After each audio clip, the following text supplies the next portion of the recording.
Welcome guys! Just me! Hi guys! Cooking tayo ng ito ang aking mga ingredients ng giniling na karne. Magluluto tayo ng giniling. Ito meron tayong giniling na karne. May hotdog, may sili, may sibuyas, may garlic. At yan at ang ating carrots at ang kayang patatas. Siyempre meron tayong green peas at yung ketchup. Let's go! Umpisahan na natin ang pagluluto. Luto na tayo mga guys. Lagyan natin ng olive oil ng ating kaserola. Painitin lang natin saglit. Lalagyan ko yun ng konting margarine para mas masarap. Ayan. Ngayon, lagyan na natin ang ating sibuyas. Umpisahan na natin igisa ang sibuyas. Ayan. Inuna ko sibuyas. Mas matagal kasi maluto ang sibuyas. Ayan.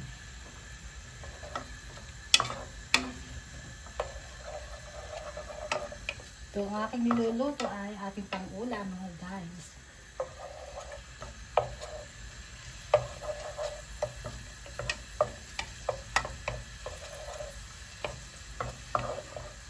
Ayan, medyo okay na ang kanyang ating sibuyas. Lagay ko na rin ang garlic para sabay na siyang maluto.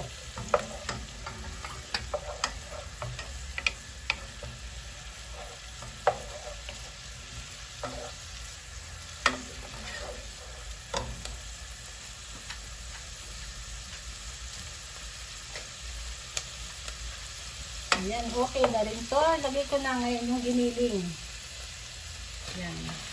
Giniling na baboy siya. Dahil sa ating baka mapasan. Kasi ito ay may kasama sa ilalim na ating tanggalin. Yan. Sinali siya.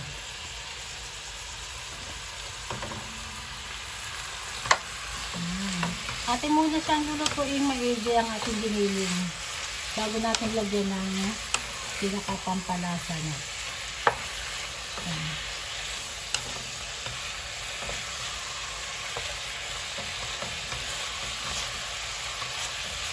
Ito ay lutong giniling na karne. Ang tawag sa atin ay para sa lutong lechado.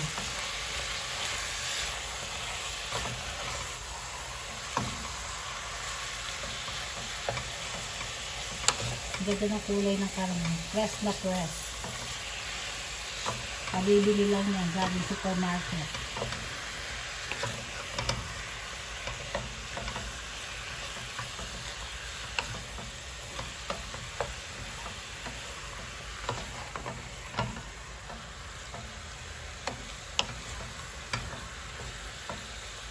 Hintayin natin siyang maging dark brown yung ating karne. Yan guys, dark brown na ngayon yung aking giniling. Lalagyan ko na ngayon siya ng ating panlahok na timplang ketchup. Yan, nasa tansyahan na lang po yun guys, ang ating paglalagay ng ketchup. Ayaw pa lumabas. Tansyahan lang po yan kung gano'ng karaming gusto nyo ilagay. Saka sa toyo. Depende kasi sa dami ng karne yan. Ay niluluto ang ating lalagay na panlahok.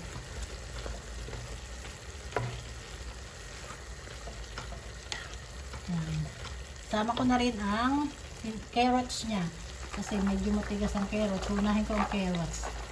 Mamaya natin lalagay ang ilang patatas. Carrots yan. Hindi kasama ilang patatas.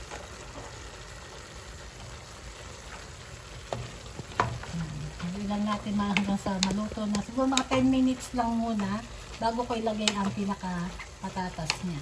Unahin ko lang medyo matigas kasi ang carrots.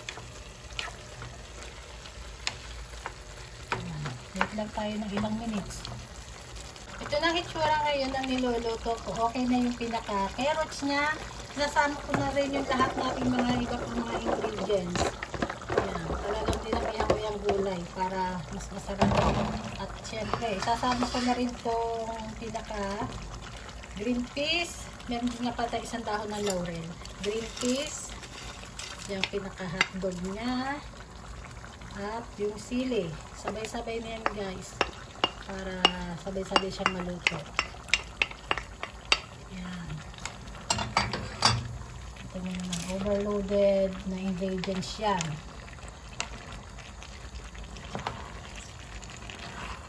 Haluin lang natin mabuti yung ating niluluto ng masarap. Kailangan with love para lalong sumarap yung ating niluluto. Yan. Wala pa po yung bechin.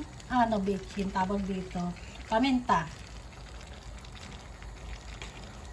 Paminta at asin. Hindi ko pa yung nilagyan. Mamaya na natin titikman kasi may lasa na siya kanina. Wait lang tayo ng ilang minutes. Narito na naman ako dahil ating tatapusin nyo yung itong aking niluluto dahil ngayon titimplahan ko na siya. Dahil wala pa siyang asin. Pero meron tayo nitong tinatawag na nor powder. Ito po yung para sa ating paminta. Hindi ako naglalagay sa atin ng bechin dito. Paminta at saka yan lang dado. Itong paminta natin. Wala pa siyang paminta. Depende sa inyong panlasa ang ating pagtitimpla nito. Depende sa alat na gusto nyo.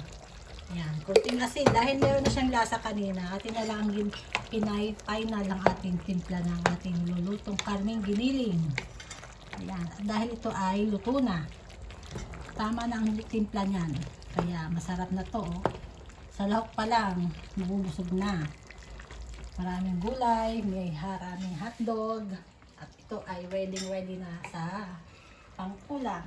Ulam pa lang busog na. Ayan, mga guys, nga pala, paki-subscribe naman sa aking channel, Just Me, at like and share na rin po sa mga pag-manonood dyan. Thank you, and see you next my video. Bye!